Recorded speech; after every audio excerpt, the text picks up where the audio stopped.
안녕하세요. 네, 반갑습니다. 네, 함께 기도드리겠습니다. 사랑과 은혜가 풍성하신 거룩하신 아버지 하나님, 우리의 영혼을 죄악 가운데서 구원하여 주심을 감사합니다.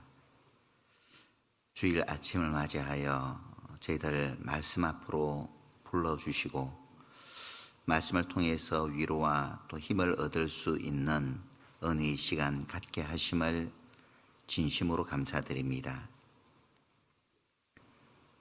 주님께서 다시 오실 날이 점점 더 가까이 다가오고 있는 이때에 저희들 더욱더 깨어서 하나님께서 기뻐하시는 선한 일을 하다가 다시 오실 주님 앞에 우리가 서게 되었을 때 우리 각자가 부끄럽지 않은 모습으로 설 수 있도록 늘 우리 마음을 하나님께서 일깨워 주시기를 간절히 원합니다. 지난 한 주간 동안 교회에서 또 청년들에게 하나님의 말씀을 전할 수 있는 기회를 우리에게 허락하심을 감사드립니다. 또 이어서 19일부터 또 중계 수양회를 또 허락해 주신 은혜 감사합니다. 중계 수양회를 통해서도 많은 잃어진 영혼들이 주님께 돌아오므로 하나님께 영광 돌릴 수 있는 은혜로운 시간 될 수 있도록 주님께서 함께 해 주시옵소서. 이 시간 함께하지 못한 믿음의 식구들 주님 기억하여 주셔서 어느 곳에 있든지 주님의 사랑과 은혜 안에 머물 수 있도록 주님께서 늘 지켜주시옵소서. 또 건강이 좋지 못한 분들 있다면 건강 회복시켜 주시고 또 마음속에 여러 가지 힘들고 어려운 분들이 계신다면 주님께서 찾아주셔서 위로해 주시고 힘 주셔서 다시 일어나 또 주님께로 나올 수 있는 용기 또한 하나님께서 주시기를 간절히 원합니다. 마치는 시간까지 이 시간 온전히 주님께 부탁드리며 우리 구주 예수님 이름으로 기도하였습니다. 아멘.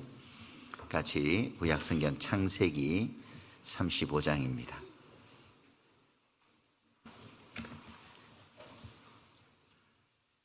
창세기 35장입니다.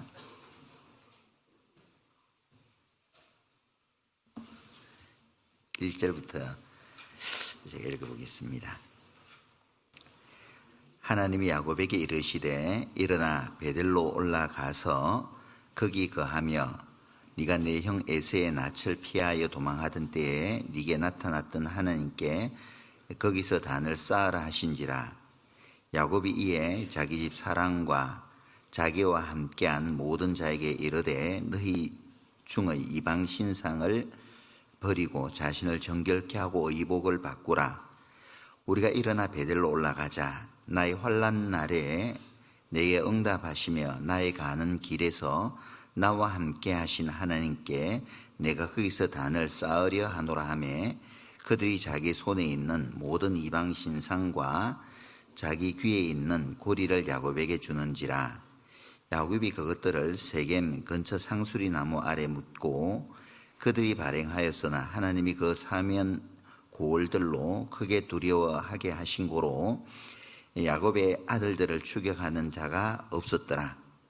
야곱과 그와 함께한 모든 사람이 가나안 땅 루스 곧 베델에 이르고 그가 거기서 단을 쌓고 그곳을 엘베델이라 불렀으니 이는 그 형의 낯을 피할 때에 하나님이 그에게 거기서 나타나셨음이더라. 리브가의 유모 드보라가 죽음에 그를 베델 아래 상수리 나무 밑에 장사하고 그 나무 이름을 알론바굿이라 불렀더라. 여기까지 읽었습니다. 이제 봄은 사라지고 갑작스럽게 여름이 이제 찾아오는 것 같습니다. 평안하셨죠? 저 지난주 한 주간 또 교회를 비우다 보니까는 2주 만에 이제 형제자매들을 이제 뵙는 분들도 많이 계신 것 같고요. 그 외부 갔다 오니까 벌써 벚꽃은 지어버렸더라고요. 앞에 있는 벚꽃이 그렇게 예쁘다고 뭐 소문이 나 있더만요. 벚꽃 아래 사진 좀 찍으셨어요? 벚꽃이 피었는지 졌는지도 모른 채 또 보내버리신 분들도 계시리라 생각을 합니다. 신방을 하면서 교회에 제일 예쁘게 꽃이 핀 곳이 어딘지 아셔요? 모르더라고요. 식구들, 회장님들도 잘 모르시더라고.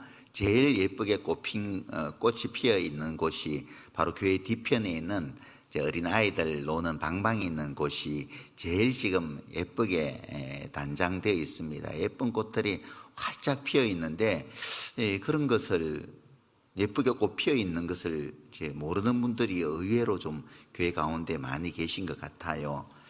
하나님께서 만물을 만드신 목적은 사람을 위해서 하나님께서 지으셨다고 하셨잖아요.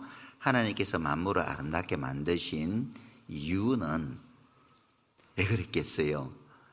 내가 열심히 이제 돈을 벌어서 살림도 꾸리고 아이들에게 또 맛있는 것도 좀 장만해서 먹이는 것도 내가 내 사랑하는 자녀를 사랑하니까는 내가 열심히 노력해서 자녀에게 베풀어 주는 것이 보람이고 기쁨이고, 그리고 그 자녀들이 내가 베풀어 주는 것을 누리면서 기뻐하고 또 건강하게 살아가는 것을 보면은 부모는 그게 좋은 거잖아요.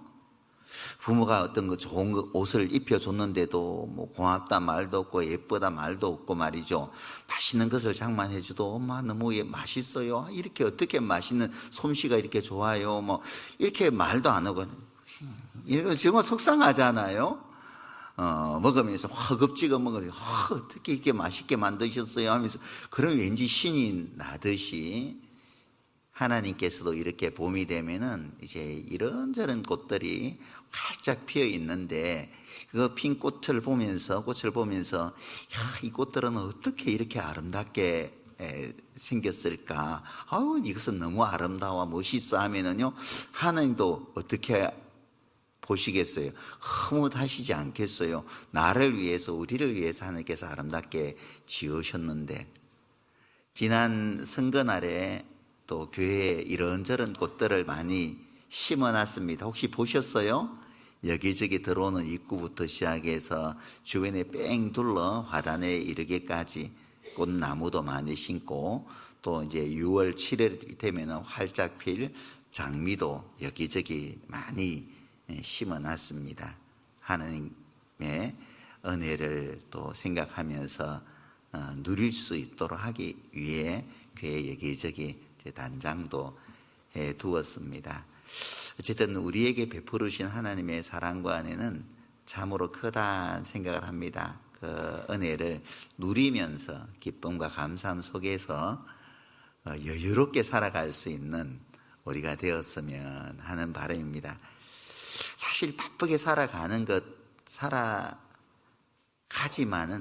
사실 가만히 생각해 보면은 내 마음이 바쁜 것이지, 실제 조금만 마음의 여유를 가지면은 얼마든지 주변을 살필 수 있는데 혼자 바쁘게 살고 있지는 않을까 싶기도 합니다. 정말 소중한 것은 바쁘다는 이유로 놓쳐버리는 그런 경우들도 참 많지 않을까 싶기도 해요.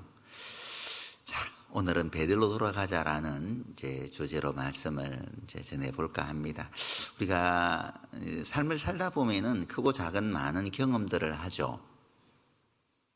뭐 산전수전 다 겪었다고 하나요? 이제 신앙생활을 하면서도 우리는 크고 작은 많은 체험들을 하죠. 어떤 체험들을 통해서 어떤 신앙의 상승곡선을 그어가는 사람이 있는가 하면은, 내가 분명히 큰 체험을 했음에도 불구하고 아무렇지 않게 또다시 일상으로 돌아가는 어떤 그런 분들도 참 많지 않을까 싶기도 합니다. 체험을 통해서 신앙의 상승곡선을 그어가는 사람은 그 체험이 그 사람의 신앙생활에 큰 보탬이 된 것이고, 그런 체험을 하게 해주신 하나님의 은혜를 더 깊이 그 사람은 감사할 수 있겠죠. 예를 들어서 내가 바른 길을 걷지 못했을 때 하나님께서 정말 정신 바짝 차리라고 어떤 징계를 내리셨어요. 만약에 그러한 징계가 없었더라면 한참 잘못된 길을 걸어갈 뻔 했었는데 아차 싶어가지고 이제 내가 그런 징계를 통해서 다시 원위치로 돌아와서 다시 정상적인 신앙의 궤도를 걷는 사람은 그 체험은 참 내 신앙생활에 큰 보탬이 된 것이잖아요. 때로는 나 같은 사람이 이런 은혜를 받아도 돼.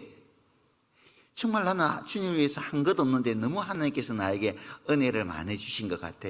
이 은혜를 내가 어떻게 보답할까 하면서 그런 은혜를 체험한 사람이 더 주님 위해서 헌신적으로 살아가시는 분들도 계시죠. 또 어떤 경우에 이런 경우도 있잖아요. 나는 교회 가운데 능력도 없고 아는 것도 없고 구원받은 지도 얼마 되지도 않았는데 교회에서 연말에 아이고 아무개 자매님 형제님 내년에는 이런저런 봉사 좀 해주셔요. 처음에는 활짝 놀라잖아요. 내가 어떻게 그런 봉사를 할 수 있을까요? 나 못합니다. 처음에는 사실 그래요. 내가 할 수 없을 것 같아. 내가 어떻게 그런 봉사를 할 수 있어요? 그랬는데 어쨌든 순종하는 마음으로 그 봉사를 하게 되었을 때 놀랍게 내 자신의 신앙이 세워지는 것을 경험하며 살아가는 분들도 많이 계시리라 생각을 합니다. 신방을 하다 보니까는 봉사 없는 분들이 몇 분 계셔요. 그래서 이제 아이고 형제님 자매님 이런 봉사 좀 해주시면 좋겠어요, 저런 봉사 좀 해주시면 좋겠어요 하니까는 내가 할 수 있을까요 하다가 그냥 봉사에 참여하면서 그 자리를 계속 지켜가시는 모습들을 보면서 참 개인적으로는 감사가 되거든요. 이런 체험을 통해서 신앙의 상승 곡선으로 계속 이어가는 사람들이 계신가 하면은 또 반면에 어떤 큰 체험을 하고 했음에도 불구하고 오히려 신앙이 침륜에 빠지거나 그냥 그대로 밋밋하게 가시는 분도 계시죠. 어떤 하나님께서 돌이키도록 하기 위해서 징계를 주셨음에도 불구하고 오히려 이제 교제에서 떨어져 버리는, 우리가 봤을 때는 틀림없이 하나님께서 돌이키도록 하기 위해서 어려움을 주신 것이 맞는데 그 은혜를 주신 그 시간을, 그 고난을 오히려 하나님을 원망하는 마음을 품으면서 떠나버리는 분, 그러니까 그 체험이 자신에게는 아무런 도움이 되지 않는 거죠. 하나님께서 더 열심히 살도록 하기 위해서 은혜를 주셨음에도 불구하고 그 은혜를 감사치 아니하고 당연한 것으로 생각함으로 그냥 그대로 일상의 삶을 살아가는 형제자매들이 또 우리 가운데는 계실 수 있다 생각을 합니다. 또 나에게 어떤 직분을 더 열심히 하라고 이 직분을 나에게 맡겨주셨는데 직분을 마치 명예처럼 생각하면서 권위로 생각하면서 말이에요. 아이들에게 그 장난감 별 있잖아요. 완장 탁 채워주고 가슴에 장난감 별 채워주면 마치 자기가 장군이 된 것처럼 말이에요. 막 의시되고 아무런 도움이 안 되는 거잖아요. 오히려 신앙을 망쳐버리는 그런 이제 식구들도 때로는 보기도 합니다. 나는 어떤 유형인 것 같아요. 우리도 이제 신앙생활 하면서 이번 한 달 동안에도 크고 작은 많은 일들이 내 주변에서 일어났으리라 생각을 합니다. 나는 이러한 여러 가지 체험들을 통해서 신앙의 상승 곡선을 이어가고 있는 사람인지 아니면은 오히려 뒷걸음질 치고 있는 것인지 아니면은 제자리 걸음을 하고 있는 것은 아닌지 어떤 유형일 것 같아요. 자, 그러면은 우리가 본문 말씀에 기록된 야곱은 어떤 유형일 것 같아요? 상승 곡선을 이어간 사람일까요? 아니면은 그냥 상승 곡선을 이어가지 못한 채 그냥 그대로 떨어진 신앙생활을 한 사람일까요? 어떤 유형일 것 같아요? 1번이에요? 2번이에요? 오히려 야곱은 2번에 가까운 사람이에요. 2번에 가까운 사람이에요. 야곱은 참 많은 체험을 한 하나님의 그 은혜나 능력을 체험한 사람 가운데 한 사람입니다. 야곱이 쌍둥이라는 것도 알죠. 에서와 형 에서가 있고 에서 뒤에 이제 엄마 뱃속에서 나왔잖아요. 그래서 야곱은 에서의 동생이었습니다. 엄마 리브가 뱃속에 있을 때 이제 둘이 형과 동생이 싸웠어요. 네가 먼저 나갈래? 내가 먼저 나갈 거야 하면서 뱃속에서부터 이제 야곱과 에서는 싸웠다고 하죠. 태어날 때 하나님은 리브가에게 큰 자가 작은 자를 섬길 것이다 라고 말씀을 해 주신 겁니다.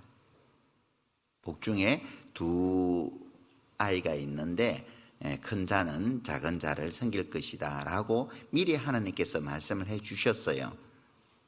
그러면은 야곱은 가만히 있어도 형 위에 서게 되어 있게 하나님께서 약속을 하셨기 때문에 되어 있는 겁니다. 근데 야곱은 기다리지 못했죠. 기다리지 못해서 어때요? 야곱은 깨보예요, 깨보. 그래서 장자의 축복을 하나님께로부터 받을 그 장자의 축복을 자기 잔머리를 돌려서 장자의 축복을 뺏어가 버렸단 말이에요. 뭐 가지고? 팥죽 한 그릇 가지고. 형이 이제 사냥하고 돌아오니까는 이제 배고플 걸 알고 맛있는 냄새를 풍긴 거죠. 팥죽을 쏘면서 말이죠. 그러니까 맛있는 냄새가 나니까는 에서는 견디지 못한 거죠. 아이 동생아 야곱아 그 팥죽 좀 더. 아이고 세상에 공짜가 어디 있어. 아이 그냥 좀 더. 형제가 아니잖아. 에이 그래도 세상에 공짜 없어. 그럼 내가 뭘 줄까? 장자의 축복 나한테 줘. 그럼 내가 이미 장자라는 것은 뭐 정해진 사실이니까 그냥 장자의 축복 아니 네 가져가라 한들 이게 뭐가 큰 의미가 있을까 싶어서 에서는 생각이 짧았던 거죠. 그래서 장자 축복 너 가져가. 우선 내가 목구멍이 포도청이라고 배가 고프니까 빨리 팥죽 줘 해서 팥죽 한 그릇으로 형의 장자의 축복을 야곱이 뺏어가 버렸잖아요. 그 다음에는 어땠어요? 장자의 명분을 먼저 뺏어갔죠. 장자의 명분을 먼저 뺏어갔고 그 다음에 장자의 축복까지 뺏어갔잖아요. 속인 거죠. 아버지를 속인 거죠. 엄마의 지략하에서 이제 아버지 이삭이 눈이 멀고 그리고 이제 떠날 날이 가까워지자 이제 마치 자신이 에서인 것처럼 속여가지고 아버지에게 들어가서 장자의 축복마저도 처음에는 팥죽으로 장자의 명분을 빼앗고 두 번째는 장자의 축복까지 야곱은 뺏어버렸습니다. 뒤늦게 에서가 그 사실을 알고 죽이려고 했잖아요. 야곱을. 전에는 팥죽 한 그릇으로 장자의 명분을 빼앗더니 이제는 아버지까지 속이고 그리고 내가 마땅히 받아야 될 장자의 축복까지 뺏어가 이제 아버지 떠날 날이 가까웠으니 떠나기만 하면 죽여버릴 거야. 예수가 그런 마음을 품게 된 거죠. 그 사실을 제 어머니 리브가가 알고 삼촌 라반 집으로 제 피신을 시킵니다. 이제 갑작스럽게 도망하다 보니까 이것저것 챙길 것도 없이 그냥 도망쳐 나간 거예요. 그래서 이제 그 집에 있을 동안에는 어머니의 사랑을 듬뿍 받았으니까 맛있는 것이 있으면 어머님이 야곱아 이리 와 해서 맛있는 거 먼저 따로 주고 막 그랬을 거잖아요. 아무래도 야곱은 그런 것보다는 에서는 그런 것보다는 들에서 사냥하는 거 좋아하고 그래서 어떻게 보면 야곱은 굉장히 여성스러웠을 수 있고 에서는 남성처럼 야성미가 넘쳤겠죠. 그런 연약한 야곱이 이제 형이 죽인다고 하니까 도망쳐 나간 겁니다.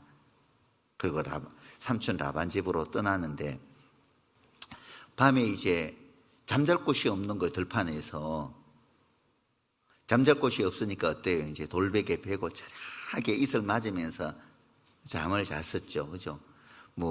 어머니 집에서는 오늘 저녁에 지금 맛있는 것도 먹을 건데 나는 이제 그 맛있는 것도 먹지도 못하고 어머니 집에 따뜻하게 불도 지펴 놓았을 건데 나는 이 광야에서 말이에요. 그 이슬 맞고 잠을 자나 하면서 아이고 엄마 보고 싶다 하면서 눈물도 흘리고 그랬을 거잖아요. 대충 그려지죠. 그죠? 안 그러지나? 이런 사람이 눈물 흘리면서 눈물 콧물 흘리면서 이제 잠이 들었을까요? 근데 하나님께서 야곱을 찾아주시거든요. 창세기 이 말씀을 잡아두시고 창세기 28장 보시죠.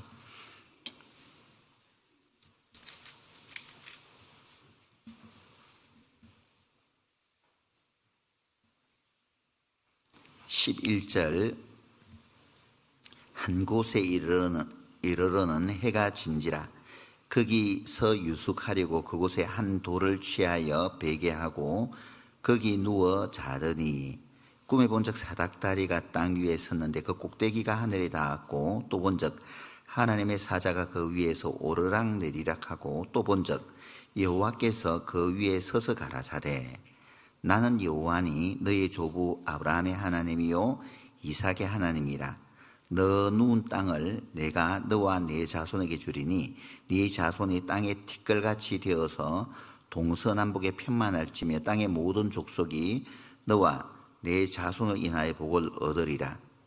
내가 너와 함께 있어 네가 어디로 가든지 너를 지키며 너를 이끌어 이 땅으로 돌아오게 할지라. 내가 네게 허락한 것을 다 이루기까지 너를 떠나지 아니하리라 하신지라. 자, 대충 그려지잖아요. 그 복신한 베개가 아니라 돌을 베고 잠을 자니까 돌이 얼마나 딱딱해요. 제대로 잠이 자겠어요. 근데 이제 지치니까 돌을 베고도 잠이 온 거예요. 잠을 들 수 있었던 겁니다. 좀 건강하고 몸에 에너지가 넘치면 딱딱해서 잠을 잘 수가 없어요. 이슬이 내리는데 어떻게 거기 잠을 자겠어요. 워낙 고단하고 지치니까 돌을 베도 이슬을 맞아도 눈을 붙일 수 있었던 거예요. 얼마나 처량해요. 아마 울다가 잠을 잤는지도 모르죠. 근데 주님이 이제 하나님이 나타나셨잖아요. 사닥다리가 놓이면서 천사가 아래 위로 내려가고 그 다음에 하나님이 야곱을 부르셔요. 나는 네 조부 아브라함의 하나님이요 네 아비 이삭의 하나님이라 라고 말하면서 이제 내가 절대 너를 떠나지 않을 거고 너가 어디로 가든지 내가 너와 함께 할 것이고 너로 하여금 반드시 이곳으로 돌아오게 할 것이고 네 자손으로 번성게 할 것이다 라고 다독다독 하면서 야곱을 위로해 준 거잖아요. 이거 엄청나게 삶 가운데 큰 체험 경험 아니겠어요? 나에게 그런 체험 한번 있으면 좋겠죠. 너무 힘들고 어려운데 하나님께서 다 꿈에 나타나셔서 아무개야 하면서 힘들지 하면서 내가 끝까지 너와 함께 할 거니까 용기 내. 그리고 내가 이 모든 힘들고 어려운 문제 내가 다 해결해 줄 테니까 걱정하지 않아도 돼 하면은요 얼마나 용기가 나겠어요. 그죠? 야곱에게도 하나님께서 그렇게 나타나신 거예요. 그런 체험을 한 야곱이 너무 감동해서 뭐라 말했어요? 뒤에 보면은 21절에 28장 21절 나로 평안히 아비 집으로 돌아오게 하시오면 여호와께서 나의 하나님이 되실 것이요 내가 기둥으로 세운 이 돌이 하나님의 전이 될 것이요 하나님께서 내게 주신 모든 것에서 10분 1을 내가 반드시 하나님께 드리겠나이다 하였더라. 자 19절에 보면은 그곳 이름을 베델이라 하였더라.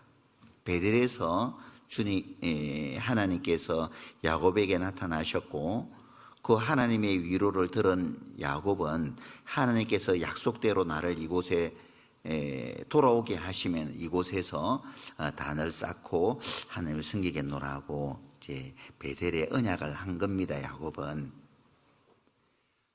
그리고 이제 야곱은 삼촌 라반 집으로 들어가게 되잖아요. 삼촌 라반 집에서 20년 동안 생활하게 됩니다. 20년 동안 이제 14년은 두 아내 얻느라고 14년을 보냈죠. 레아, 라헬 두 아내를 얻느라고 14년 삼촌 라반의 집에서 봉사를 했고요. 이제 자기 또 결혼을 했으니까 가정을 꾸려야 될 거잖아요. 가정을 꾸리는데 한 6년, 한 20년을 이제 삼촌 라반의 집에서 봉사를 하게 됩니다. 야곱은 깨가 참 많아요. 그래서 이제 마지막 자기 재산을 불리기 위해서 삼촌에게 이야기를 하잖아요. 양이나 염소 가운데 얼룩지고 점이 있는 것은 뭐 아무래도 뭐 얼룩지고 점이 있는 것은 많지 않은 것. 보통 양이는 뭐 양이나 염소는 하얗거나 검정색이거나 그렇게 되어 있잖아요. 아롱지고 점이 있는 것은 흔치 않은 겁니다.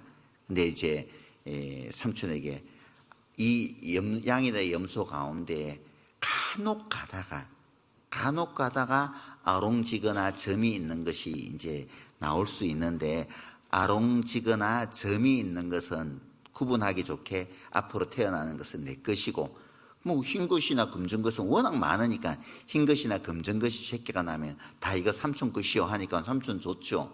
그래 그렇게 하자 하고 삼촌하고 계약을 맺었는데 깨를 쓴 거죠. 신풍 이제 이 염소가 새끼 뵐 때가 되면, 양이나 염소가 새끼 뵐 때가 되면은 그 앞에서 실한 건강한 이제 양의 염소가 오면 신풍나무 껍질을 벗겨서 그 물을 진액을 이제 강물에 냇가에 냇물에 흘려서 마시게 하는 겁니다. 그러면 영락없이 이제 이 새끼를 낳았을 때는 아롱지거나 점 있는 새끼가 태어나는 거예요. 그런데 나중에 이제 아롱지거나 점 있는 새끼들이 가면 갈수록 늘어나는 거죠. 그 삼촌 양이나 염소하고 야곱의 양이나 염소하고 수가 비등비등하니까는 이 삼촌이 어떻게 했어요? 뭐 눈썰미가 위로 올라갔다 내려온다 이렇게 된 거죠. 뭐 이제 그 사촌들끼리도 막 이렇게 된 거예요. 어떻게 야곱이 어떻게 해서 저렇게 수요가 많이 늘어났습니까? 이게 이제 그 사촌들이 이야기하니까 삼촌 라반도 화딱지도 나고 이제 안색 보니까는 심상치 않거든요. 야, 이 자칫하다가 삼촌이 또 욕심 많은 삼촌이 내 거 다 뺏어가는 것 아니야 하면서 자기 아내 레아와 라헬에게 이야기를 하죠. 당신 아빠가 장인어르신이 지금 상황이 이렇다.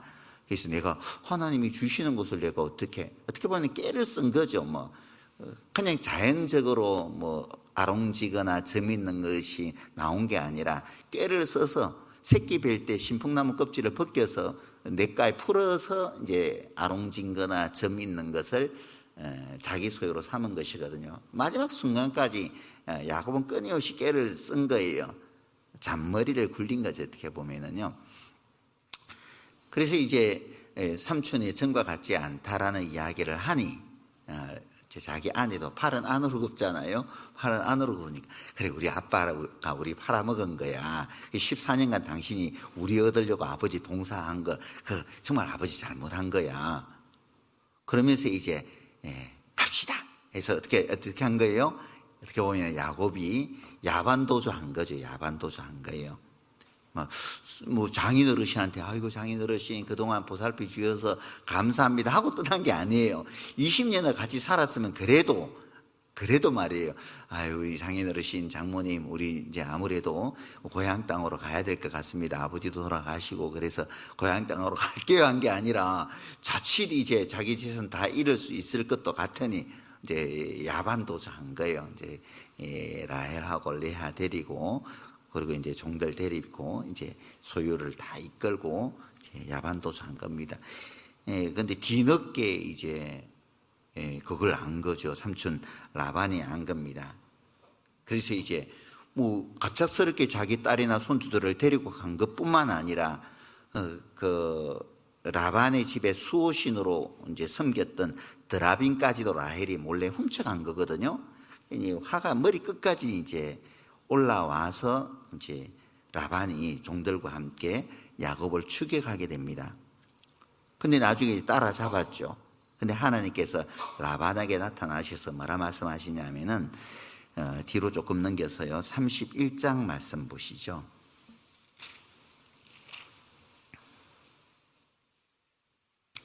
17절 보시겠습니다. 17절 야곱이 일어나 자식들과 아내들을 약대들에게 태우고 그 얻은 바 모든 짐승과 모든 소유물 곧 그가 밧단 아람에서 얻은 짐승을 이끌고 가나안 땅에 있는 그 아비 이삭에게로 가려 할세 때에 라반이 양털을 깎으러 갔으므로 라헬은 그 아비의 드라빔을 도적질하고 야곱은 그 거취를 아람 사람 라반에게 고하지 않고 가만히 떠났더라. 그가 그 모든 소유를 이끌고 강을 건너 길앗산을 향하여 도망한 지 3일 만에 야곱이 도망한 것이 라반에게 들린지라. 라반이 그 형제를 거느리고 7일 길을 쫓아가 길앗산에서 그에게 미쳤더니 밤에 하나님이 아람 사람 라반에게 현몽하여 가라사대 너는 삼가 야곱에게 선악간 말하지 말라 하셨더라. 자 봐요. 라반이 얼마든지 야곱을 해칠 수 있는 그런 상황이잖아요.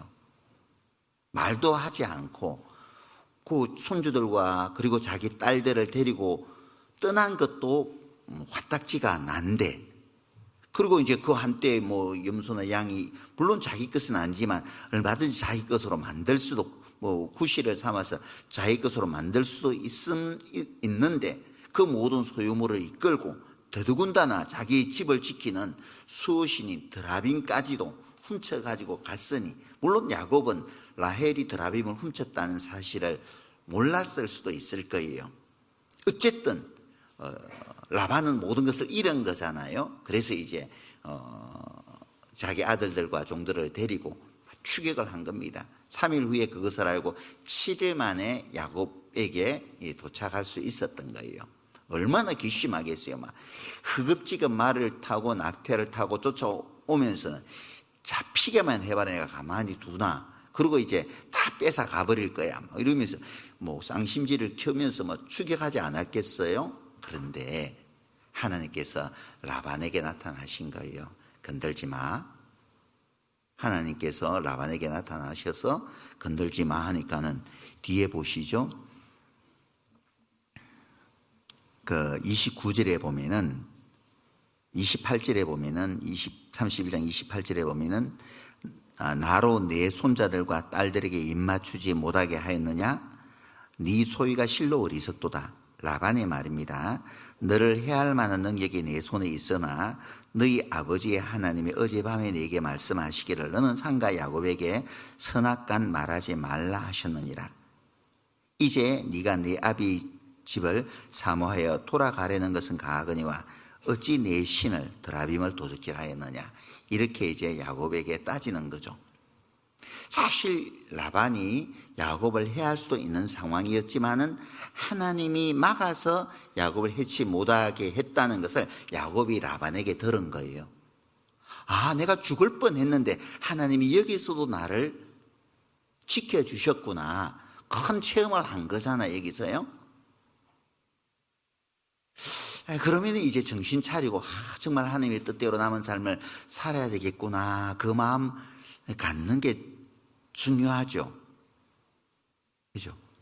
근데 뒤에 야곱의 삶은 과연 하나님의 뜻에 맞추어서 자기 꾀대로 산 것이 아니라 하나님의 말씀에 순종하며 살았을까? 그 뒤에 보면 어떤 사건이 이제 기록되어 있냐면 창세기 32장에 이제 형이 에스가 야곱이 돌아온다는 이야기를 듣고 딱 군대를 거느리고 이제 야곱에게 달려왔잖아요. 32장에 보면은 이제 오갈 데가 없는 겁니다. 그렇다고 삼촌 라반의 집으로 돌아갈 수도 없는 상황이고, 그죠? 떠났으니까 라반의 집으로 돌아갈 수도 없고, 형은 이제 군대를 거느리고 이제 야곱에게 달려오는 겁니다. 죽여버린다 그랬잖아요. 자기 이제 뭐 장자의 명분 뺏어갔죠. 팥죽 한 그릇 가지고 장자의 축복 속여가지고 내가 받을 장자의 축복까지도 뺏어가버렸잖아요. 그리고 이제 죽인다고 하니까 몰래 미안하다 나한테 사과 한마디 하지 않고 도망가버렸잖아요. 얼마나 이제 에스가 괘씸하겠어요. 그런데 그 에스가 이제 야곱 맞으러 오는 겁니다. 돌아갈 수도 없는 상황이고, 그리고 앞으로 갈 수도 없는 상황이고, 이런 상황을 우리는 진퇴양난이라 그러잖아요. 그래서 이제 겁을 먹은 야곱이 또 이제 꼼수를 부린 거죠. 종들 먼저 보내고, 얼마나 비겁해요. 그 다음에 처자식도 강 건너 야복강 건너서 보내고 자기는 야복강을 건너지도 못한 거예요. 얼마나 그 잔머리 많이 굴려요 야곱이. 근데 이제 처자식까지 야복강을 건너고 난 후에는 이제 답이 없는 겁니다. 소유 다 건네고 난 후에 자기 혼자 야복강 이제 벌벌 떨면서 내가 야복강을 건너야 돼, 말아야 돼, 이제 이런 처지에 있는 거예요. 이제 꾀가 통할 수가 없는 겁니다. 돌아갈 수도 없는 문제고, 그렇다고 강을 건너면은 이제 에서가 이제 딱 버티고 있을 거니까 이제 어쩔 수 없는 상황 가운데에서 또다시 야복강에서 주님이 나타나셨잖아요. 그래서 하나님과 야곱은 야복강에서 실험하게 되죠. 뭘 진짜 하나님께 실험했다는 것이 삿바 잡고 막 이렇게 실험을 했을까요? 야곱은 이 상황 속에서는 달리 어떤 선택할 수 있는 길이 없었던 겁니다. 여기서는 다른 꾀를 쓸 수 있는 게 없는 거예요. 아무리 생각해도 방법 자체가 없는 거죠. 바닥에 난 겁니다. 자기 생각 자체가 다 무너질 수밖에 없는 이런 상황에 야복강에서 처하게 된 거죠. 그래서 이제 하나님 붙잡고 실험한 거예요. 하나님, 나 이제 방법이 없어요. 지금까지는 내 꾀대로 살아왔는데 이제는 하나님 방법이 없네요. 하나님이 도와주시지 않으면 안 돼요. 끝까지 하나님 붙잡고 실험한 거예요. 결국은 하나님께서 야곱의 한도뼈를 치고, 한도뼈를 쳤다는 것은 이제 네 생각대로 살지 마 하고 한도뼈 때려버린 거예요. 한도뼈가 부러져 버렸잖아요. 네 생각대로 하니까 결국은 이렇게 돼 있잖아. 다윗은 순리를 따랐죠. 그죠? 기름 부음을 받고 사울이 집에서 다윗은 충성을 했지 않습니까? 그래서 골리앗도 죽이고 전쟁에 군대 장관으로 나가서 가는 곳마다 승리를 이끌었잖아요. 그럼에도 불구하고 사울은 다윗을 죽이려고 했지만은 죽일 수 있는 상황 속에서도 다윗은 사울을 죽이지 않았어요. 하나님의 기름 부음 받은 이 사울 왕을 내가 어떻게 내 손으로 해할 수 있어? 비록 내가 기름 부음을 받았지만은 사울을 이어 왕이 내가 될 것은 분명하지만은 내 생각대로 내 방법대로 하지 않을 거야. 하나님의 방법에, 하나님의 어떤 뜻에 손에 맡길 거야 하면서 죽일 수 있는, 사울을 얼마든지 죽일 수 있는 상황이 두 번이나 있었음에도 불구하고 자기 손으로 사울을 해치지 않았어요. 결국 하나님께서 사울을 치심으로 순리에 따라서 다윗이 이스라엘의 왕이 될 수 있었잖아요. 그죠? 요셉도 마찬가지였었어요. 형들이 자기에게 절할 것을 알았습니다. 그래서 그 날이 이루어질 때까지 같이 기다렸던 거예요. 같이 총리 대신 되자마자 형들이 저게 베들레헴에 있지, 내가 형들에게 군대 보내서, 애굽의 총리 대신이었으니까 없애버릴까? 형들이 찾아왔을 때도 옳지, 드디어 내 앞에 섰구나 하면서 형들을 죽이거나 그렇지 않았거든요. 하나님의 뜻에 모든 것을 맡기고 자연스럽게 형들이 자기에게 굴복하도록 절하기까지 요셉은 끝까지 기다렸던 거예요. 근데 야곱은 그렇게 하지를 못했던 거죠. 자기 꾀대로 살다가 야복강 아래에서 이제 하나님께서 치시니까 거기서 굴복한 거예요. 큰 경험을 한 거죠. 그리고 이제 야복강을 건너니 어때요? 자기 한도뼈가 이제 부러진 상황에서 에서를 만나다 보니 하나님께서 에서의 마음을 이미 다 움직여 놓으셨잖아요. 이미 하나님께서 에서의 마음속에 용서를 심어주심으로 말미암아 형과의 관계가 회복되게 되거든요. 어떻게 보면은 야곱은 여기서도 큰 경험을 하게 된 겁니다. 야복강에서도 하나님의 은혜를 경험하게 된 거죠. 그러면은 이제 야곱은 정신 차려야 되잖아요. 이제는 내 꾀가 안 통하구나. 이제 정신 차리고 이제 하나님의 뜻에 맞추어서 남은 삶을 살아야 되겠다. 그리고 이제 형과의 관계가 해소됐으면은 야곱이 해야 될 게 뭐예요? 다시 돌아오게 하면은 어디에서 단을 쌓겠다고요? 베델에서 단을 쌓겠다고 하나님께 서원한 게 있었잖아요. 그죠? 삼촌 라반의 마음도 하나님께서 움직여 주셨죠. 형 에서의 마음도 하나님께서 돌려놓으셨죠. 그리고 이제 자기 앞에 어떤 장애물도 없다는 것을 야곱이 경험했다면은 이제 야곱은 형과의 관계가 해소됐으니까는 이제 베델로 올라가서 창세기 28장에 하나님께 서원한 것을 지켜야 되는 겁니다. 근데 야곱은 그 약속을 지키냐? 그러질 못해요. 뒤로 넘겨서요. 창세기 33장 보시죠.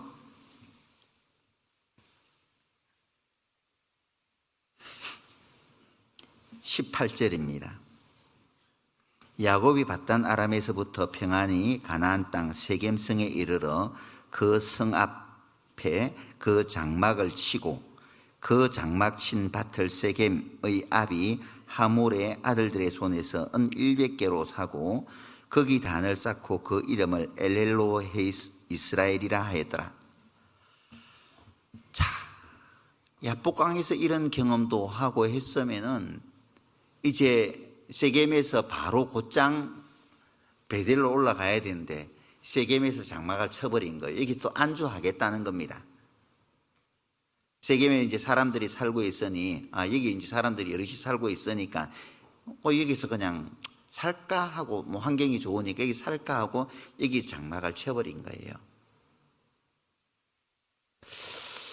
그럼 이해가 되질 않잖아요. 우리가 어떤 체험을 하면은 그 한 번의 체험을 통해서 어떤 변화되는 어떤 그런 경우들도 있을 수 있지만은 사실 어떤 그렇게 되지 못하는 경우들도 많아요.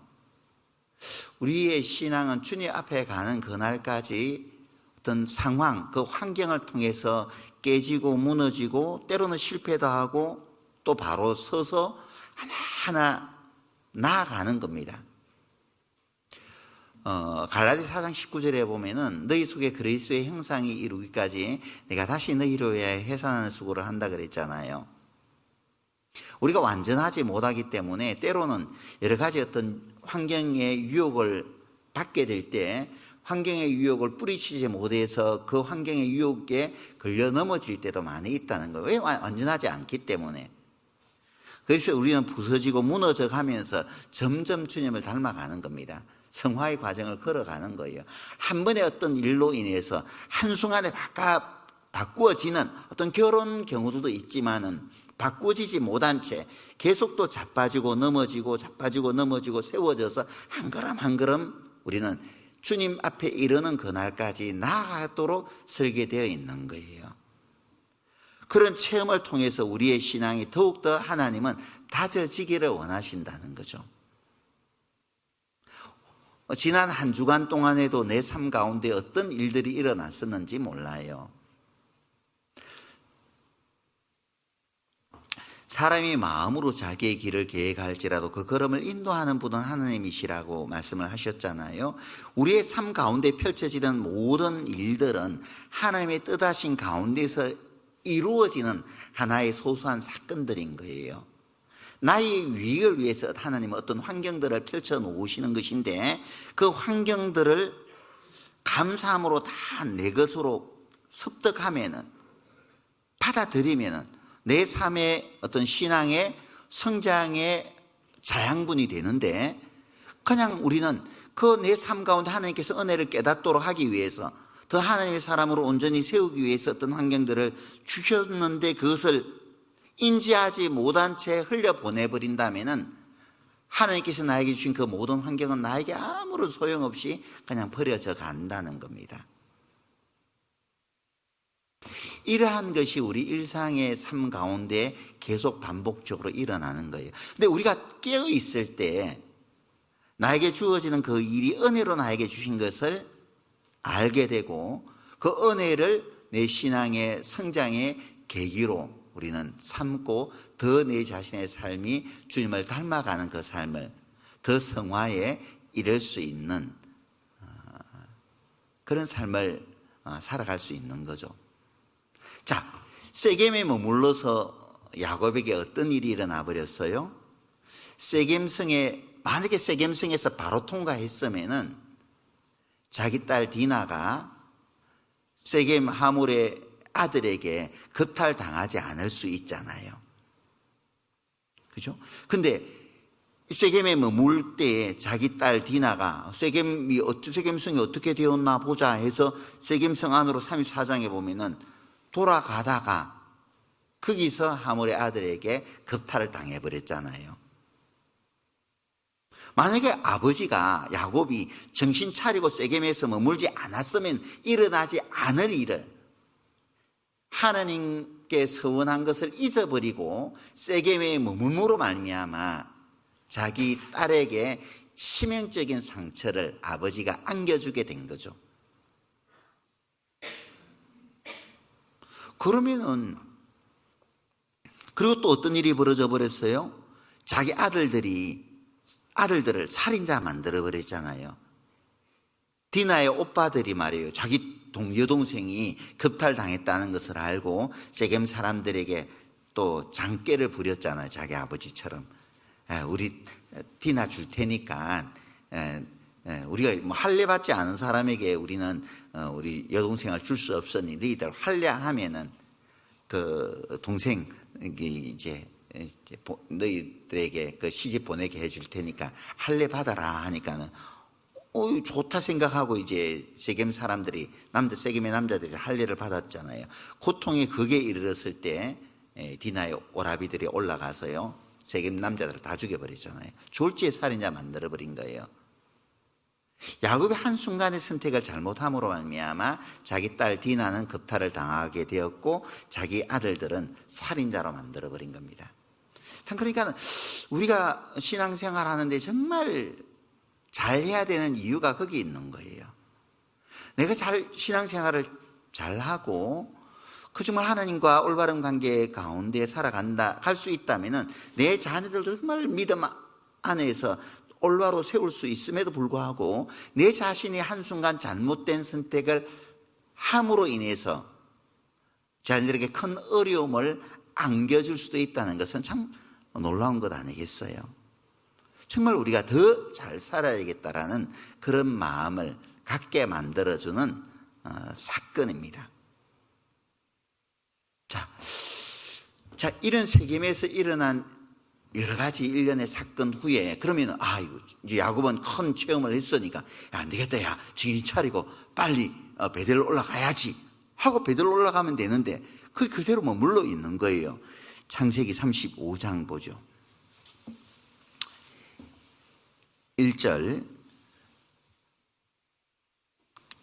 하나님이 야곱에게 이르시되 일어나 베델로 올라가서 거기 거하며 네가 내 형 에세의 낯을 피하여 도망하던 때 네게 나타났던 하나님께 거기서 단을 쌓으라 하신지라.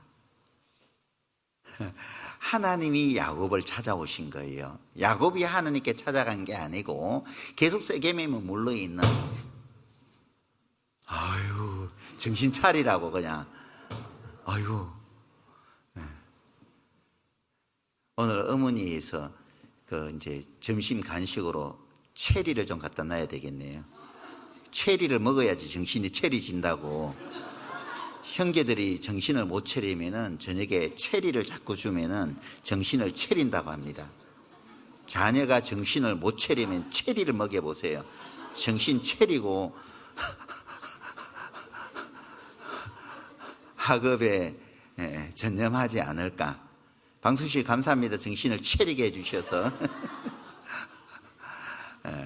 하나님이 야곱을 찾아오셨어요.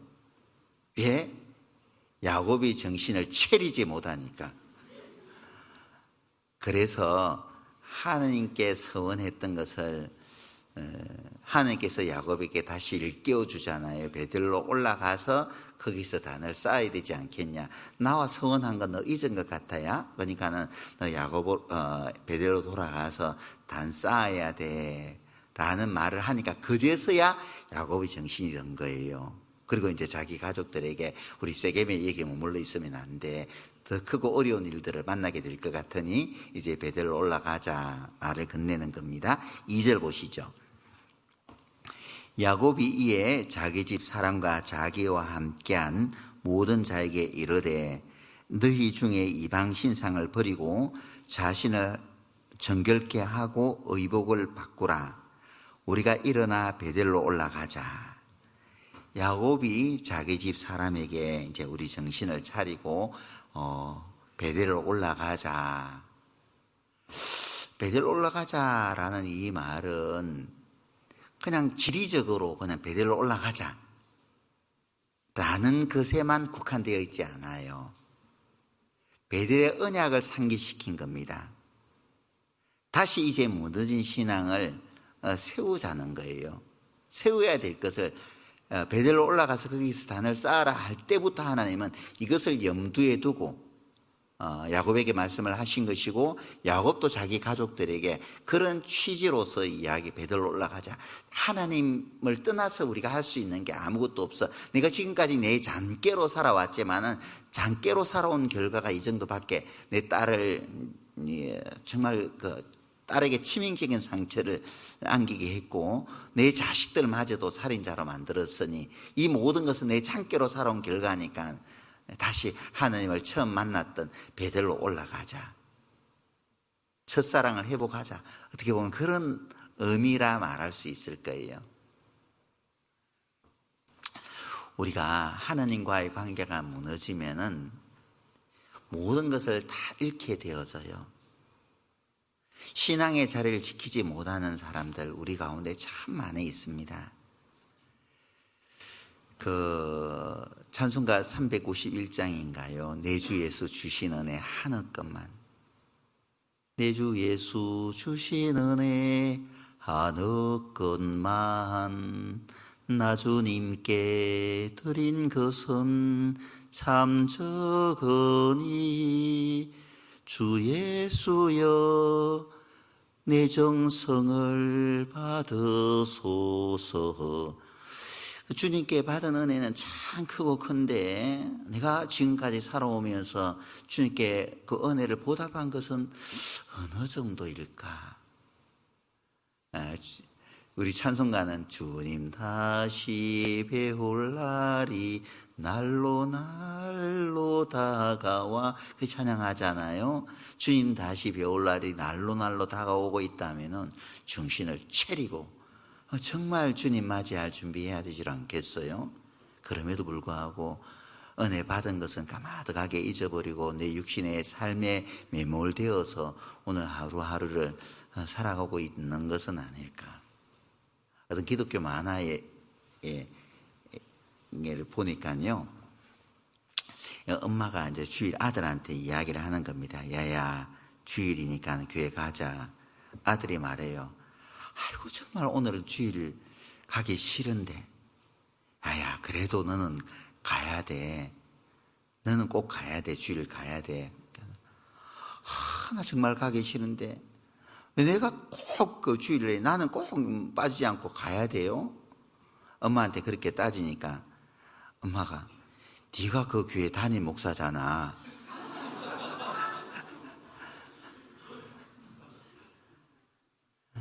참 세상 교회 이제 목회자들을 빗대어서 이제 그렇게 풍자적으로 이제 그림을 그린 것은 아닐까 싶기도 해요.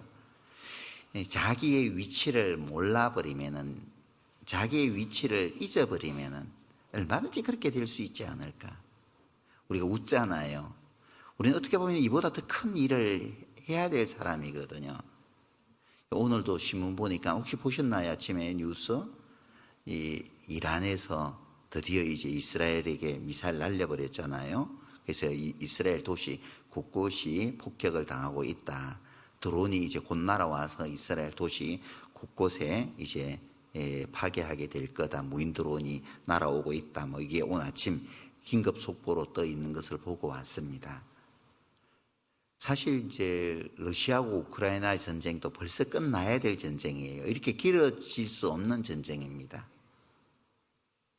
이런 전쟁이 없었어요. 근데 이 전쟁이 2년 넘게 이어오고 있고, 하마스와 이스라엘과의 전쟁도 벌써 끝나야 될, 일어나지 말아야 될 전쟁이면서 끝나야 될 전쟁임에도 계속 지금 지속되고 있거든요. 그리고 더 이제 이란이 또 이스라엘과 전쟁 붙잖아요. 그러면은 이스라엘이 이란에게 이제 적극적으로 공세를 가하게 된다면은 이란하고 러시아하고 군사협약을 맺었으니까는 러시아가 이스라엘로 우리 동맹국인 이란을 너희들이 공격했으니까 우리도 너희들 공격할 거야 하는 빌미를 제공할 수 있는 그런 여지가 만들어지게 되어 있습니다. 이 전쟁은. 하마스와 이스라엘과의 전쟁하고는 또 양상이 틀려지는 거예요. 정말 주님께서 다시 오실 날이 정말 임박한 시대 속에 우리가 살고 있는 것은 분명하죠. 주님께로부터 받은 사랑과 은혜는 큰데 지금까지 나는 복음을 위해서 뭘 희생했죠? 주님 앞에 서게 되었을 때 나는 너를 위하여 몸부림의 피를 흘렸는데 너는 나를 위해서 뭐 했냐라고 묻는다면 나는 뭐라 답할 거예요? 그렇잖아요. 그리고 또 우리 사랑하는 가족들은 어떻게 할 거죠? 형제간들은 어떻게 할 거예요? 여러 가지 핑계 없는 무덤은 없다고요. 여러 가지 우리는 이유 핑계는 될 수 있습니다. 그러나 하나님의 일보다도 더 중요한 일이 내 삶 가운데 있을 수 있을까요? 없을 거예요. 우리는 삶을 살아가면서 일에 더 중요하고 덜 중요한 것을 분별할 줄 알아야 됩니다. 더 중요한 일을 두고 우선 이제 속에 큰 병이 있는데 그러면 이 큰 병부터 치료해야 되는데 손에 가시 박힌 것만 보고 눈에 보이는 것은 가시 박힌 것만 보이니까 아이고 이 가시 빼내라고 온 정신을 다 쏟고 있는 거예요. 속은 썩어가고 있는데 우리 삶 가운데 이런 잘못을 범하고 있는 것은 아닐까 싶기도 합니다. 자, 하나님께서 야곱에게 베들로 돌아가자 다시 무너진 것을 회복하라는 거예요. 영적으로 회복하라는 겁니다. 한때 에베소 교회가 하나님께 귀하게 쓰임을 받았을 때가 있었습니다. 그래서 요한계시록 2장에 보면은 에베소 교회에 얼마나 많은 칭찬을 했는지 몰라요. 근데 에베소 교회가 한때는 하나님 앞에 정말 귀하게 쓰임 받았다는 거예요. 그런데 요한계시록 2장에서 에베소 교회에게 편지를 쓸 때에는 상황이 틀어진 거예요. 에베소 교회에게 뭐라 말씀하셨어요? 너의 처음 사랑을 버려버렸다라고 이야기했거든요. 그래서 처음 사랑을 버려버렸기 때문에 내가 네게서 촛대 옮겨버려야 되겠다. 이렇게까지 말씀을 하신 거예요.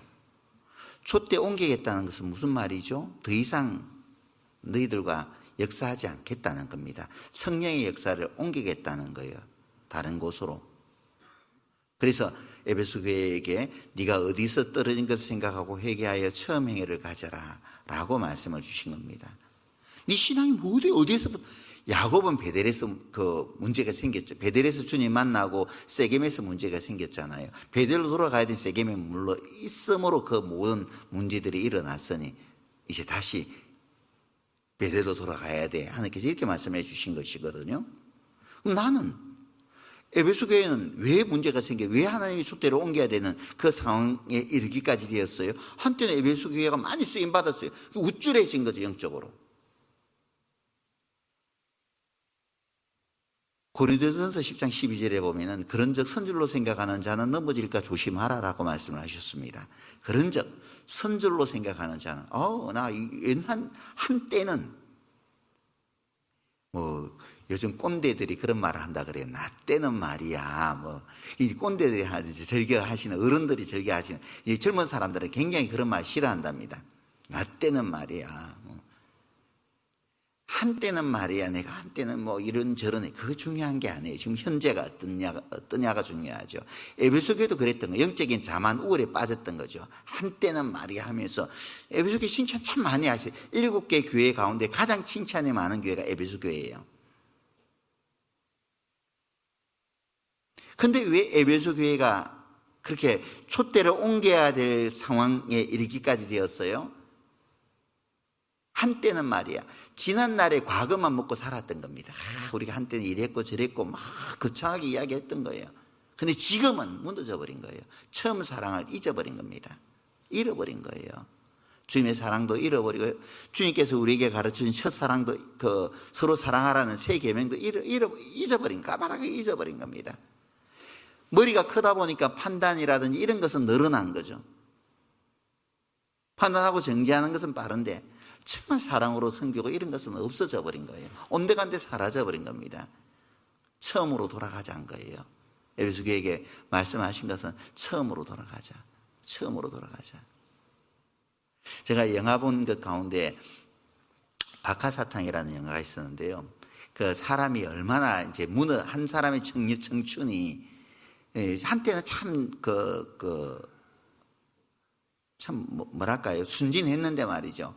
군대 갔다 오고 뭐 나오면서 말이죠, 자기가 타락되어져 가고, 그럼 자기가 옛날이 그리운 거예요. 옛날이 내가 정말 이렇게 내가 살지 않았는데 왜 내 자신이 이렇게 부패하고 타락되어져 가느냐 하면서 이제 그 영화의 끝은 아마 젊은 친구들은, 우리 학생들은 전혀 보지 못했을 건데 보신 분들 소수 있을 것 같아요.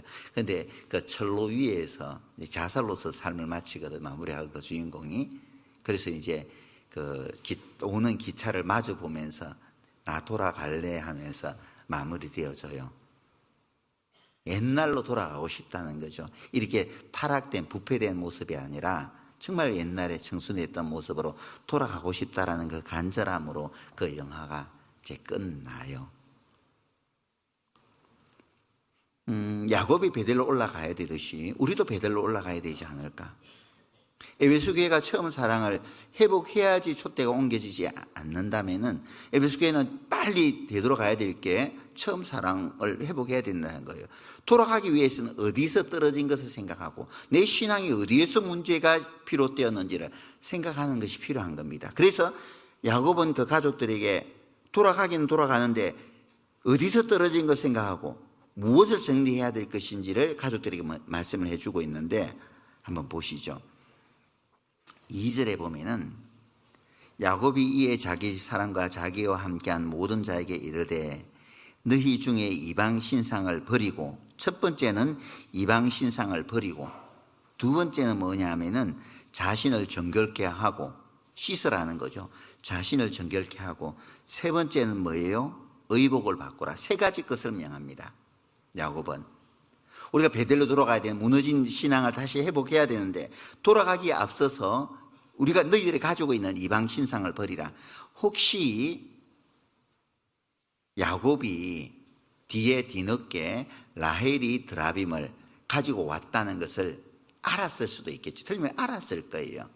이방 신상을 버리라는 이 말은 지금 라헬이 가지고 있는, 그래 너 마음 이해돼, 집 떠나니까 좀 걱정도 되지, 집에서는 드라빔이 우리 집안 지켜준다는 것, 그것 의지하면서 아빠 집에서는 살았겠지만은 이제 우리가 아빠 집에서 떠난 이상 드라빔이 우리를 지켜주는 것이 아니라 하나님께서 우리를 지켜주실 것이니까 그 드라빔 우상은 버려야 돼. 우상 묻으라는 겁니다. 그래서 뒤에 가족들이 4절에 보면은 그들이 자기 손에 있는 이방 신상과 자기 귀에 있는 고리를 야곱에게 주는지라. 야곱이 그것들을 세갱 근처 상수리 나무 아래 묻고, 이방 신상 정리한 거예요. 다 정리하고 따라간 겁니다. 자, 우상이 뭐예요? 우상은 하나님과 우리 사이에 끼어드는 것. 우리가 하나님께로 나아가는데 하나님과 나 사이에 장애를 놓는 것, 하나님과의 사랑을 방해하는 것, 하나님을 섬기는 일에 방해되는 것, 그 모든 것이 우상일 수 있는 거예요. 내가 하나님의 일에 방해되는 것이 뭘까? 하나님을 사랑하는 일에, 하나님은 사랑의 하나님이기 때문에 사랑은 이기적이잖아요. 사랑은 이기적이에요. 사랑은 나눌 수 없는 거잖아요. 내 아내가 사랑은 이기적이면 안 돼, 나눌 수 있어야지. 그러니까 여보, 당신은 나만 사랑하지 말고 옆집 아저씨도 사랑해도 괜찮아. 그럴 수 없는 거죠. 그죠? 내가 내 아내를 정말 사랑하기 때문에 당신은 나만 사랑해야 돼, 그렇게 돼야 되지. 사랑을 나눈다? 안 되는 거예요. 그잖아요. 하나님은 나를 너무 사랑하기 때문에 하나님보다 더 사랑하는 것을 하나님은 용납지 않는 거죠. 근데 그 사랑에 끼어드는 것이 있다면 그것은 우상인 거죠. 우상인 거예요. 그래서 그 모든 우상들을 묻고 하느님과 나 사이를 끼어드는 것, 그 모든 것을 묻고 돌아가자는 겁니다. 돌아갈 때. 그래야지 하나님께서 받아주시는 거예요. 출애굽기 33장 이 말씀을 잡아두시고 출애굽기 33장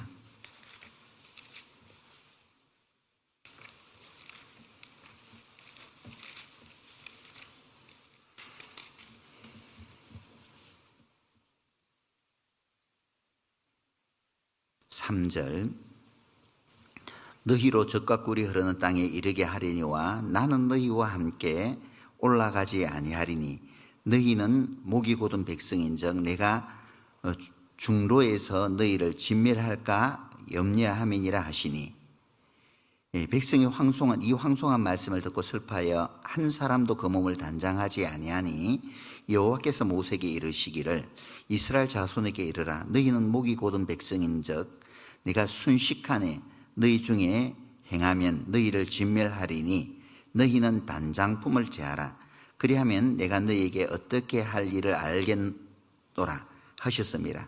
이스라엘 자손의 호렙산에서부터 그 단장품을 제하니라. 자, 이 앞에 어떤 사건이 기록되어 있냐면 이스라엘 백성들이 금송아지 만들어서 금송아지 섬긴 사건이 먼저 있었어요. 그러니까 이 일로 인해서 하나님은 가나안 땅으로 너희들은 들어가게 보내겠지만 나에는 너희들과 함께 가지 않을 거야 하니까 백성들이 엎드러진 겁니다. 하나님 앞에 엎드러진 거예요. 엎드러졌을 때 하나님께서 함께 가셔야 되는데 하나님께서 함께 가시지 않는다고 하니 백성들의 마음이 무너진 거죠. 우리가 하나님의 일을 할 수 있는 것도 하나님이 우리와 함께 하니까 내가 어떤 일을 하는 것이라고 생각하면 안 돼요. 내가 교회 가운데 어떤 봉사 일을 하고 내가 여러 사람들의 영혼을 주님께로 인도하는 전도 일을 하는데 내가 하는 게 아니에요. 하나님이 함께 해 주시니까 내가 이런 봉사도 할 수 있고 또 뭐 한 사람의 영혼을 주님께로 인도할 수 있는 것이 내가 하는 게 아니잖아요. 하나님께서 베델에서 야곱에게 말씀하실 때도 네가 어디로 가든지 내가 함께 해줄 것이라고 약속하셨잖아요. 함께 하니까 결국 삼촌 라반의 집에서 20년을 보낼 수 있었고 야곱의 마음도 하나님이 야곱과 함께 하셨기 때문에 돌려놓으셨고 에서의 마음도 돌려놓으신 거잖아요. 주님 앞에 이르는 그날까지 하나님은 우리 곁을 떠나지 않으세요. 내가 주님을 떠나버릴 수는 있죠. 주님이 나와 함께 하고 계시기 때문에 우리가 오늘 이 자리에 앉아서 말씀을 들을 수도 있는 거예요. 하나님을 떠나버리면은 나도 세상 가운데로 나아가 버리는 겁니다. 하나님께서 그들과 함께 가나안으로 들어가지 않겠다고 하니까 백성들이 무너졌고 무너진 백성들을 보면서 좋다 그럼 내가 갈 건데 그러면 너희들이 가지고 있는 단장품이라는 것은 장식품이에요. 장식품을 제하라는 겁니다. 왜 하나님은 단장품을 제하라고 말씀을 하셨을까? 왜 단장품을 제하라고 하셨을까? 왜 그랬을까요? 금송아지 만들 때 금송아지를 만드는 그 재료가 뭐예요? 단장품이었었어요. 그들이 애굽에서 나올 때 가지고 온 장식품을 녹여서 금으로 된 장식품을 녹여서 금송아지 만들었잖아요. 그러니까 그 앞으로도 너희들 얼마든지 금송아지 만들 수 있으니 그 뿌리부터 뽑아버리라는 겁니다. 다시는 그런 일을 하지 못하게끔 그 뿌리부터 아예 그냥 정리하라는 겁니다. 그 말씀을 하나님께서 모세를 통해서 이스라엘 백성들에게 하셨을 때 이스라엘 백성들은 그들이 가지고 있는 모든 단장품을 모세의 앞에 내어놓고 모든 단장품을 묻어버렸을 때 이제 하나님께서 이스라엘 백성들과 함께 가나안까지 들어가실 수 있었던 거죠. 데살로니가전서 5장 22절에 보면은 악은 그 모든 모양이라도 버려버리라고 말씀하셨잖아요. 내 삶 가운데 정말 하나님과의 관계를 회복하는 데 걸림이 되고 있는 그 악이 어떤 것이라도 있다면은 그 조그만 실마리까지도 뽑아버려야지 하나님은 또다시 나와 함께 해주는 겁니다. 근데 그러한 것을 가지고는 나아갈 수가 없는 거죠. 그래서 히브리서 12장 1절에 보면은 그러므로 우리에게 구름같이 둘러싼 흔한 정인들이 있으니 모든 무거운 것과 얽매이기 쉬운 죄를 벗어버리고, 모든 무거운 것이 뭐냐면은 다른 박제를 하는데 거추장스러운 것, 온콘이라고 말씀을 드렸잖아요. 운동선수가 막 달려가야 되는데 뭐 그 100m 달리기 하는 사람은 팬티 하나 걸치고 막 달리잖아요. 왜 몸에 뭐 치마 입고 달릴 수 없잖아요. 그죠? 뭐 양복 입고 달릴 수 없잖아요. 거추장스러운 속력을 낼 수 없는 겁니다. 다 벗어버리는 거예요. 그래서 가벼운 옷 하나 입고 달리는 거예요. 그래야지 제대로 된 속력을 낼 수 있는 거죠. 우리도 마찬가지 신앙의 경주를 하는데 뭔가 신앙을 회복하기를 원한다면 마음속에 뭔가 걸리는 것이 있다면 그것이 무엇인지는 알 수 없지만 그 걸리는 것들을 제해버릴 때, 단장품을 제할 때 우리는 나아갈 수 있는 거예요. 단장품을 가지고는 나아갈 수 없는 겁니다. 우상 제해버려야 되는 거예요. 골로새 3장 5절에 보면은 탐심은 곧 우상 숭배라 그랬잖아요.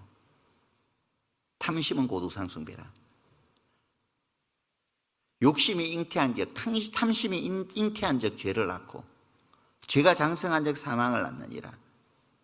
우리 마음속에 물질에 대한 탐심을 마귀가 넣어주면 그 물질에 대한 탐심이 마음에 사로잡히잖아요.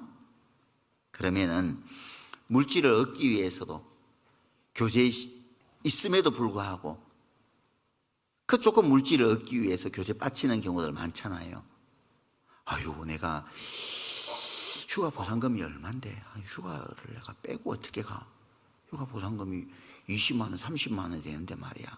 이거 생각하면은 내가 당연히 하나님의 일에 참여한 20만 원, 30만 원이 문제가 되겠어요. 더 많은 것으로 하나님께서 내 삶을 채워주시지. 근데 물질에 대한 탐심이 있으면은 놓칠 못하는 거예요. 내가 휴가를 빼버리고 가면은, 휴가를 사용을 하면은 휴가 보상금이 있는데 내가 어떻게? 내가 오늘 문을 닫아버리면 장사를 안 하면 내가 이만큼 손해가 보는데. 물질에는 욕심이 하느님의 일을 막아버리는 거예요. 그 물질이 나의 마음속에 우상이 되어 있는 거죠. 내려놓을 수 있어야 됩니다. 하나님은 모든 것이, 천지에 있는 모든 것이 다 내 것이 아니냐라고 말씀을 하셨잖아요. 내가 물질에 대해서 내려놓아 버릴 때 하나님께서 나에게 물질의 축복을 주셔요. 내가 물질을 붙잡고 있으니까 네가 그거 계속 내가 너에게 주면은 그 물질 때문에 망하겠다 싶으니 하나님 물질을 안 주셔요. 항상 기억해야 될 것은 물질이 필요 없다는 거 아닙니다. 물질은 복음 전하는데 필요하죠. 근데 그 물질에 우리가 종이 되어서는 안 돼요. 절대 물질이 종이 되어서는 안 된단 말이에요. 마음이 빼앗겨서 안 된단 말이죠. 그걸 우리는 다스려야지. 그렇죠? 명예를 사랑하는 사람들은 명예 때문에 사람들의 눈치를 봐요. 내가 승진하려면은 차장님한테는 잘 보여야 되고, 부장님한테는 눈치 보여야 되고, 잘 보여야 되고, 내가 눈 밖으로 벗어나면은 인사고과 좋지 않게 받아서 승진할 수 없을 것 같은데, 그래서 이제 사람들 눈치 보잖아요. 명예를 높이기 위해서. 그럼 그 명예가 내 마음속에 우상이 되어지는 겁니다. 그렇잖아요. 이성에 대한 탐심이 일어나면은 삼손처럼 말해 두 눈 뽑혀버리는 겁니다. 나는 절대 이성의 유혹을 받지 않을 거야. 그렇게 생각하면 절대 안 돼요. 다윗도 그 이성의 유혹을 뿌리치지 못했잖아요. 결국 넘어졌죠. 삼손도 그랬고요. 절대 나는 그렇게 되지 않을 거야. 그렇게 생각을 하면 안 돼요. 어쨌든 경계해야 되는 겁니다. 욕심이 잉태한 적 죄를 낳고 죄가 장성한 적 사망을 낳느니라. 우리 마음속의 욕심, 그 탐심은 정말 마음속에 두면 안 돼요. 이솝 우화에 보면은 나비와 불나방이라는 그 우화가 있습니다. 하루 나비와 불나방이 서로 한참 이야기하다가 나비가 꿀의 유혹을 이기지 못해서요, 꿀단지 속에서 꿀 향기가 나니까 꿀단지 안에 그냥 들어가서 앉아버린 겁니다. 빠져나오려고 하니까는 나올 수가 없는 거예요. 날개짓을 하면 할수록 꿀속으로 더 빨려 들어가고 가니 불나방이 휘휘 돌면서 그렇게 그 꿀통이 뭐 좋다고 그 꿀에 욕심이 있어가지고 꿀통 속으로까지 들어가냐. 꽃에 묻어 있는 것만 먹어도 되지. 그 꿀통에 들어가서 너 죽게 되었구나 하고 있으니 이제 뭐 어떻게 할 거야. 나비 입장에서는 뭐 내가 왜 그 유혹을 못 이겨서 나 이기서 죽겠구나 하고 있는데 해같이 뉘엿뉘엿 넘어가서 사람들이 이제 마당에다가 불을 지펴 놓으니 이제 그 불이 이제 불나방을 아름답게 보이는 거죠. 야, 저 불꽃 아름답다, 아름답다. 조금 더 가까이 가서 볼까? 조금 더 가까이 가서 볼까? 그러다가 어떻게 했어요? 홀랑 태워 죽어버렸죠. 타 죽어버렸죠. 그것을 본 이 나비가요. 나는 이렇게 서서히 죽는데 쟤는 한 방에 가버리네. 우리 마음속에 그 어떤 우상이라도 하늘 앞에 있으면은 내려놓아야 돼요. 탐심도. 그 찬송가에도 주 예수보다 더 귀한 것은 없니 이 세상 재물과 이 세상 명예와 이 세상 부귀와 우리 찬양하잖아요. 정말 주님보다 더 사랑하는 것이 내 마음속에 혹 자리 잡고 있는 것은 없을까? 그것이 뭘까? 생각해 보는 겁니다. 그 다음에 창세기 다시 돌려보시죠. 35장에 보면은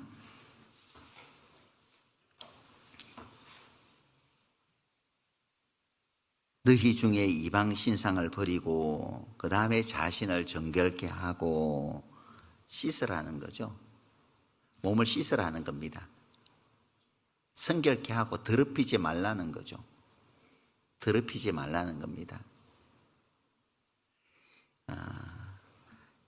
이스라엘 백성들이 가나안 땅에 들어갈 때에도 하나님께서 여호수아를 통해서 백성들에게 이르되 너희는 스스로 성결케 하여 스스로 먼저 성결케 하고 난 후에 가나안으로 들어가도록 하나님께서 명하셨어요.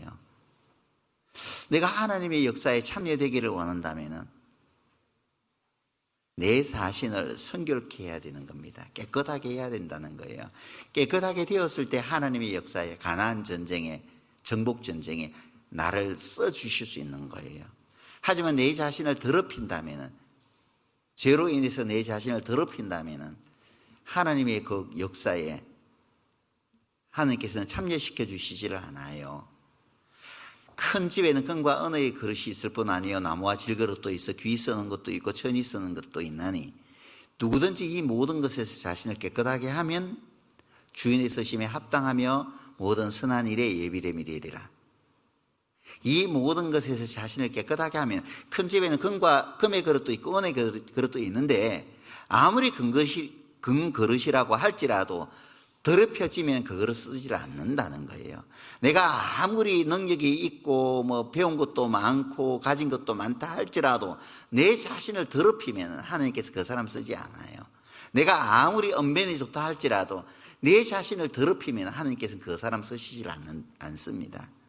아무리 내가 배운 것이 없을지라도 아는 것이 없을지라도 나이가 많이 들었다 할지라도 하나님 앞에 마음을 깨끗하게 하잖아요. 내 마음을 깨끗하게 하면은 내 삶을 더럽히지 않으면 하나님께서는 그 사람을 들어서 귀하게 쓰시는 겁니다. 귀하게 쓰세요. 하지만 내 자신을 더럽히면은 쓰시질 않아요. 우리는 그리스도의 향기잖아요. 더럽히면 그리스도의 향기가 절대 날 리가 없죠.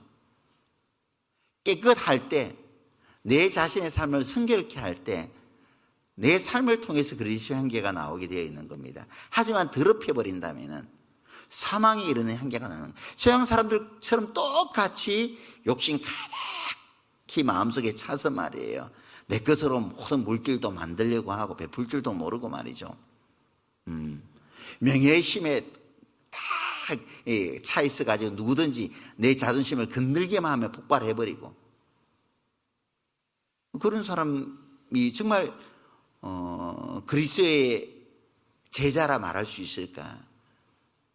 그리스도의 자녀라 말할 수 있을까? 그렇게 살아가는 내 자신도 말하기가 부끄럽지 않겠어요? 그렇잖아요. 진흙 속에 진주가 빛이 나는 법입니다. 세상의 죄악 가운데 우리 자신의 삶을 성실케 나갈 때 우리의 삶이 더욱더 세상 사람들에게 돋보이게 되어 있어요. 세상 사람들이 묻혔다고 해서, 더러운 것을 묻혔다고 해서 나도 더러운 것을 묻혀버린다면 세상 사람들과 뭐 다를 바가 있어요. 나를 통해서 세상에 누가 그리스도를 보겠습니까?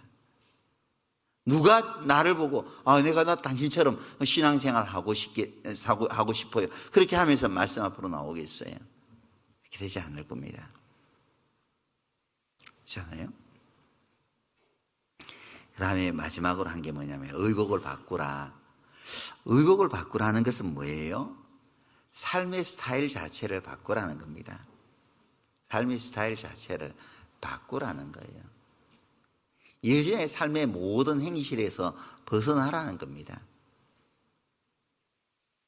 고린도 후서 5장 한번 보시죠.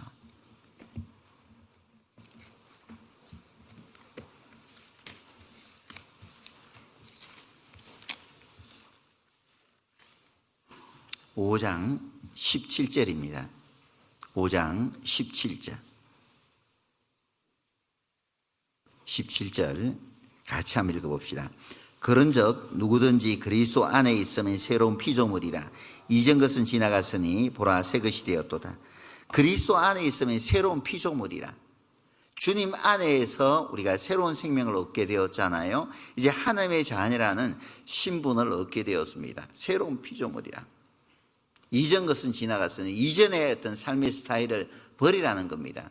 이전에 세상의 욕심으로 가득 차 있었다면 버려버리라는 거예요. 예전에는 세상에 꾸미는 것, 외적으로 꾸미는 것에만 관심이 가득 차 있었다면 버리자는 거예요. 그리스도와 함께 다시 살리심을 입었다면 위의 것을 찾으라 말씀을 하셨잖아요. 땅의 것을 생각하지 말고, 이 땅에 잠시 있다가 사라질 것에 마음 빼앗기지 말고, 보다 나은 것, 보다 영원한 것을 위해서 오늘을 살아가야 되지 않겠냐. 삶의 스타일 이제 자체를 바꾸라는 겁니다. 새로운 피조물이라. 이전 것은 지나갔으니 이전의 모든 것은 내다 버리라는 겁니다. 세상 사람들이 이전의 내 모습을 기억하지 못하도록 새로운 삶을 살아보라는 거예요. 이렇게 우리가 살아갈 때, 삶의 패턴 자체를 바꿔버릴 때 바꿔진 내 자신의 모습을 세상 사람들이 주목할 거잖아요. 그렇죠?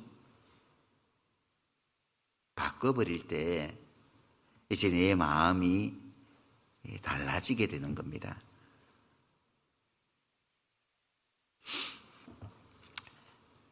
로마서 12장 2절에도 너희는 이 세대를 본받지 말고 오직 마음을 새롭게 함으로 변화를 받아 하나님의 선하시고 기뻐하시고 온전하신 뜻이 무엇인지 분별하도록 하라. 이 세대를 본받지 말고 이 세상 사람들의 유행 스타일 따라가려고 하지 말라는 겁니다. 세상 사람들이 뭐 이렇게 살아간다고 해서 우리가 꼭 그 사람의 스타일을 따라갈 이유는 없잖아요. 우리는 우리 나름대로의 고유의 방식대로 살면 되는 겁니다. 하나님의 자녀답게 말이죠. 그렇게 살아갈 때에 주님께서 나와 함께 해주실 거예요. 나를 통해서 하나님의 복음의 역사를 이루어 가시게 될 거라 말이죠. 우리가 주님 앞에 설 날은 점점 더 가까이 다가오고 있습니다. 어떤 모습으로 내가 서야 되겠습니까? 여러 가지 크고 작은 구원받고 난 후에 삶의 체험들이, 신앙의 경험들이 내 삶 가운데 분명히 있었으리라 생각을 합니다. 그 체험을 통해서도 내가 전혀 변화된 모습이 없다면 하나님께서 나에게 또 어떤 은혜를 주셔야 될까? 이렇게 많은 내 삶을 바로 이끌기 위해서 많은 여러 가지 경험들을 하나님께서 나에게 겪도록 하셨지만은 전혀 변화가 없는 내 자신의 모습을 보시면서 하나님께서 그렇게 생각하지 않을까? 내가 또 얘한테 기대를 걸어봐야 돼? 포도원에 무화과를 심었는데 결실이 없어요. 잘라버릴까 했죠. 포도원지기가. 포도원의 주인이 잘라버릴까? 왜? 결실이 없으니까. 근데 포도원지기가 뭐라 말해요? 금년만 참으소서. 우리는 벌써 잘라져야 될 무화과 나무와 같은 그런 존재가 아닐까요? 나를 하나님께서 변화시키기 위해서 삶 가운데 많은 역사들을 이루셨는데, 많은 은혜도 주셨고 많은 경험도 분명히 주셨는데, 근데 그 모든 것을 물거품처럼 다 없애버렸으니 의아할고, 소는 그 임자를 알고 나귀는 그 주인의 구유를 알건만은, 소는 주인의 임자를 알잖아요. 나귀는 주인의 구유를 알잖아요. 이 백성은 모른다는 거죠. 풍성한 하나님의 은혜를 경험하고도 우리의 삶이 밋밋하게 그대로 살아간다면 하나님께서 하늘이여 들어라, 땅이여 내 말을 들어라 탄식하지 않을까요? 정말 주님 앞에 설 날이 정말 가까이 다가오고 있는 이때에 오늘 하루하루를 살아가면서도 정말 후회 없는 하루의 삶을 우리가 살아갈 수 있었으면 합니다. 따뜻한 봄날인데 이 봄이 항상 우리에게 오질 않아요. 그렇죠? 이 봄이 항상 나에게 있을 것이라고 생각하면 안 돼요. 이 봄이 지나고 나면은 곧 여름이 오고, 여름 지나고 나면은 이제 추수해야 될 가을이 곧 찾아옵니다. 시간은 계속 기다려주지 않고 흐르고 있습니다. 후회를 남길 것 같으면 후회를 남길 만한 그런 일들은 내려놓고 보다 더 나은 영원한 것을 위해서 오늘을 살아갈 수 있는 우리 모두가 되었으면 합니다. 함께 기도하겠습니다. 고마우신 하나님, 은혜를 감사합니다. 죄악 가운데 태어나서 하나님을 등진 채 죄만 짓고 살아오던 우리 영혼을 피 흘려 구원해 주심을 감사합니다. 주님께로부터 받은 사랑과 은혜는 참으로 큰데, 또 오늘을 살아가고 있는 내 자신의 모습을 또 바라볼 때에는 너무나 또 부족하고 또 어리석음을 봅니다. 야곱에게 베델로 올라가라고 말씀하심처럼 우리도 베델로 올라가기를 원합니다. 주님의 첫사랑을 다시 우리 마음속에 일깨워 주시고, 그 주님의 사랑에, 주님의 기대에 어긋나지 않도록 오늘 하루하루를 바르게 살아갈 수 있는 우리 모두가 되게 도와주시기를 간절히 원합니다. 해외 곳곳에 복음을 위해서 수고하는 많은 복음의 일꾼들도 주님 살펴주시고, 그들을 통해서 복음의 역사가 더욱더 힘있게 일어날 수 있도록 하나님께서 늘 그들의 필요를 또 공급해 주시기를 간절히 원합니다. 오늘 또 남은 하루도 주님께서 크신 은혜와 사랑으로 함께 하시고 또 인도해 주시기를 바라며 우리 구주 예수님 이름으로 기도하였습니다. 아멘.